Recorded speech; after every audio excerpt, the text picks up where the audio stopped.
Continuamos. Opciones del Estado Dominicano, más bien del Poder Ejecutivo. ¿Qué camino se puede recorrer ante esta sentencia? ¿Cuáles opciones pudo tener y no tomó el Estado Dominicano a partir de lo que ya citamos las palabras del presidente Medina? Bueno, la verdad es que ciertamente las opciones eran limitadas. Ahí caímos, el Estado Dominicano cayó en una trampa institucional, y es que se supone, a ver, los diseños constitucionales se construyen sobre la base de que los órganos van a fallar. Lo que pasa es que hay, y para eso está el sistema de freno y contrapeso, lo que pasa es que hay fallas que son tan serias, tan graves, que entonces ponen al sistema, lo hacen caer en una trampa institucional de la cual es difícil salir. Esta decisión del Tribunal Constitucional es muy seria, o sea, tiene fallas muy serias en muchos sentidos. Sin embargo, es verdad, en principio es ejecutoria, ¿verdad? Ahora bien, el Poder Ejecutivo tenía algunas salidas, había algunas salidas jurídicas. En términos estrictos de técnica jurídica, lo mejor hubiera sido una ley de amnistía. Lo que pasa es que todo el mundo lo rechazó, incluyendo los afectados, porque los afectados dicen algo que es muy cierto. Ellos dicen, el problema es que a mí nadie me está regalando nada. Una ley de amnistía implicaría que ellos reconozcan que cometieron un delito por el simple hecho de nacer. Entonces es un asunto que yo entiendo, ese rechazo de ellos, esa posición. Luego... Pero no hubiese sido, perdón, Nacef, una opción más legal, más sana, sí, para todos. En términos jurídicos sí, pero yo no estoy seguro que en términos sociales lo hubiera sido, porque entonces no solamente ellos se hubieran sentido discriminados y rechazados por la sociedad dominicana. ¿Y ahora? Bueno, es que ellos están luchando porque se les reconozca su nacionalidad de origen, pero además una ley de amnistía los exponía a una discriminación mientras vida tuvieran, porque la gente le iba a decir con algún grado de razón que ellos no eran dominicanos nada, sino que le habían regalado la nacionalidad.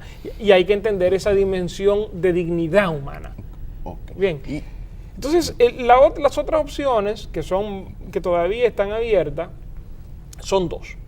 Una, ver cómo el Estado Dominicano y el Poder Ejecutivo se relacionan, a ver qué pasa a través de los mecanismos internacionales. Va a venir una comisión de la Comisión Interamericana de Derechos Humanos a ver qué ocurre ahí. Luego también va a venir una sentencia, porque no, esta sentencia del Tribunal Constitucional nos garantiza una condena. Hay gente que se ofende cuando uno dice eso. El problema es que si usted quiere decir que es un Estado de Derecho, tiene que atenerse a las reglas de derecho, y si no lo hace, lo condenan. Es un asunto de responsabilidad. Exacto. Y la alternativa que propone Francisco Álvarez Valdés, de que el Estado, en la medida en que el Estado es signatario de OEA, del Acta de Corte Interamericana de Derechos Humanos, el gobierno pudo haber pedido la opinión a esto, que de alguna manera hay una responsabilidad de adaptarse, de cumplir los mandamientos de esos organismos. ¿Es válida esa posibilidad? Bueno, ¿Tuvo esa posibilidad de Estado Dominicano? Lo que pasa es que en términos procesales, la Corte estudia casos específicos.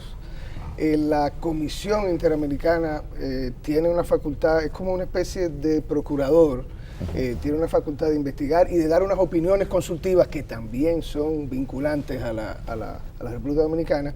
Y yo lo que creo que aquí lo que puede pasar, como bien menciona, apunta Nacef, es que la Corte, que este caso vaya a la Corte Interamericana y que ellos decidan pues retomar lo que es su propia jurisprudencia, y ahí vendría la situación. Y voy a poner un ejemplo muy actual. La sentencia del Tribunal Europeo de los Derechos Humanos sobre la doctrina Parot, que era una aplicación retroactiva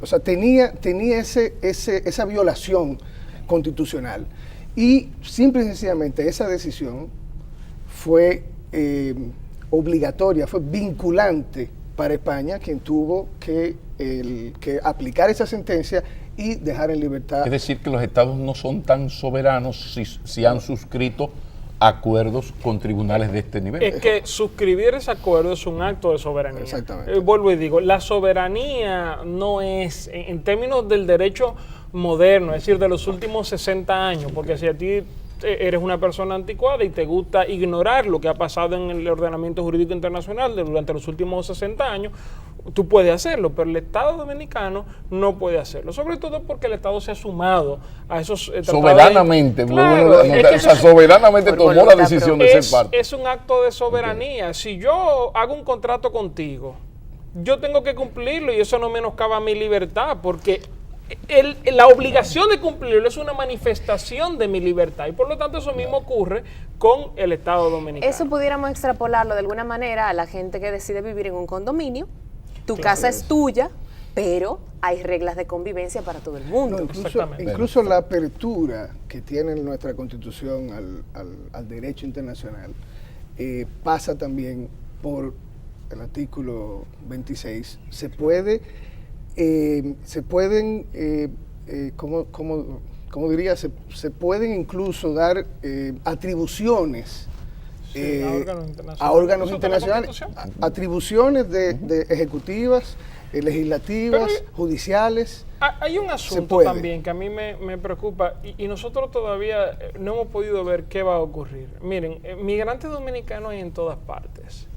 Y si a nosotros nos aplican entonces la reciprocidad, que eso es un derecho de los estados en el tratamiento de los ciudadanos, la diáspora dominicana puede comenzar a enfrentar problemas que hasta ahora no estaba teniendo o que están siendo superados de manera paulatina. ¿Por qué? Por una razón muy sencilla, porque un Estado puede decir, bueno, pero entonces, si el Estado dominicano está haciendo esto, está desnacionalizando gente que son inmigrantes, eso teóricamente afecta también a mis ciudadanos y entonces yo le voy a hacer lo mismo a los dominicanos que están aquí y sus descendientes. Y es un asunto muy serio. Pero es un caso muy claro en España, por ejemplo. España en el año 53 firma un convenio de doble nacionalidad y permiso de trabajo automático con República Dominicana. Cuando sale de la malaria, a inicios de los 80, comienza la migración dominicana a España. En base a ese convenio. Usted llegaba a España y por ser dominicano usted tenía permiso de trabajo y de residencia y opción al tercer año a una nacionalidad. Una chulería. Pero ¿qué pasa? España entró a la Unión Europea y la Unión Europea dijo, no, espérate, estos amores tuyos de cuando tú estabas en malaria, de baratao, tú no lo puedes seguir teniendo. Y le exigió eso. ¿Qué pasa? En España hay una gran comunidad ya de españoles en base a eso que terminó en el 92. Imagínense que España digo, bueno, si es tirando piedra, vamos a tirar piedra. Entonces todo el que tiene la doble nacionalidad española es algo que a veces es bueno. Confucio decía eso, no juzgues un hombre hasta que no te ponga en su lugar. Quizás es un buen ejercicio usted como ver al pueblo dominicano en una situación así, pero tenemos que tocar un poco el tema político porque se armó un reperpero jurídico, sociológico y sobre todo político con un artículo muy bien escrito por Rosario Espinal donde decía, entre otras cosas, que todo esto podía ser parte de un plan de dominación del partido gobernante porque esta decisión deja fuera del electorado de la posibilidad de votar a decenas de miles, lo que reduce el costo del sistema clientelar que decía Rosario Espinal ha montado el PLD. Esa lectura, ¿qué lectura ustedes le dan a este artículo de Rosario Espinal? Bueno, yo te voy a decir una cosa, como yo decía ahorita, yo no me considero en la capacidad de saber exactamente qué estaban pensando los jueces del Tribunal Constitucional. Yo creo que la lectura que yo puedo hacer, sobre todo como abogado, es de la concordancia que tenga la decisión con el ordenamiento jurídico y las consecuencias que puede tener. Y yo creo que ciertamente lesiona a la democracia dominicana la exclusión de personas de la capacidad, que ya lo ejercían. De hecho, hay una de las personas afectadas, fue elegido como regidor del PLD en San Pedro, La Romana. Entonces, claro que eso lesiona, pero además lo hace porque es que mucha gente está muy cómoda pensando que esto solamente afecta a los descendientes de haitianos. Yo quiero que sepan que el director de ética y del gobierno dominicano propuso que había que hacer una ley o sea, que sancionar la traición a la patria para sancionar a personas que estaban criticando la sentencia.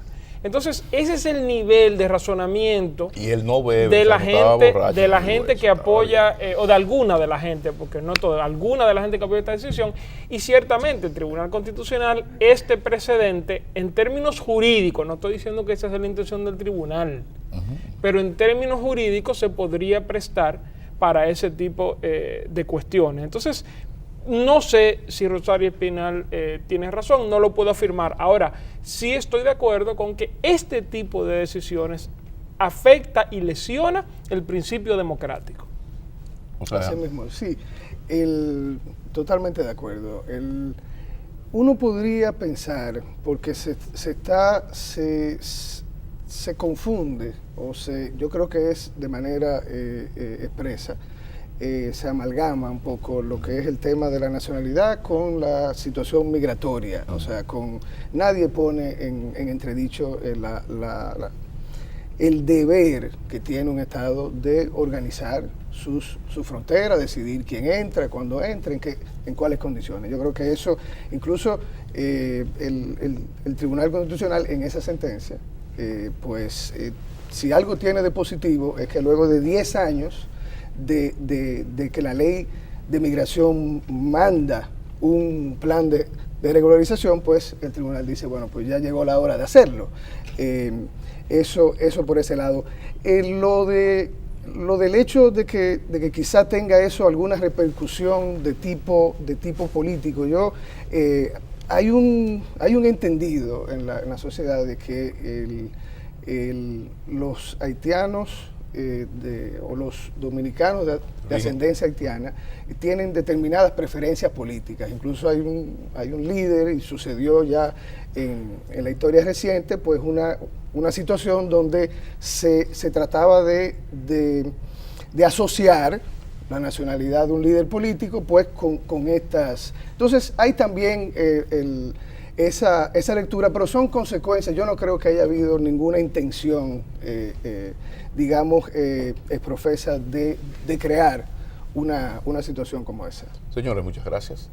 De esto se trataba. Nacef Perdomo, Derecho Constitucional, José Alejandro Ayuso, Derecho Internacional, y un refuerzo, insisto, una joven inteligente, bella, muy querida, pero era demasiado que fuera del Licey. Ella es de las Águilas, y gracias, Miralba, por tu compañía, por tus intervenciones. De eso se trataba. Muchísimas gracias, señores. Nosotros nos vamos a una pausa. Ustedes no se muevan, porque después de la pausa les va a encantar a ustedes esto. Esto se llama Tendencias Globales de la Comunicación Política con el profesor Anthony Gutiérrez Rubín. Adelante.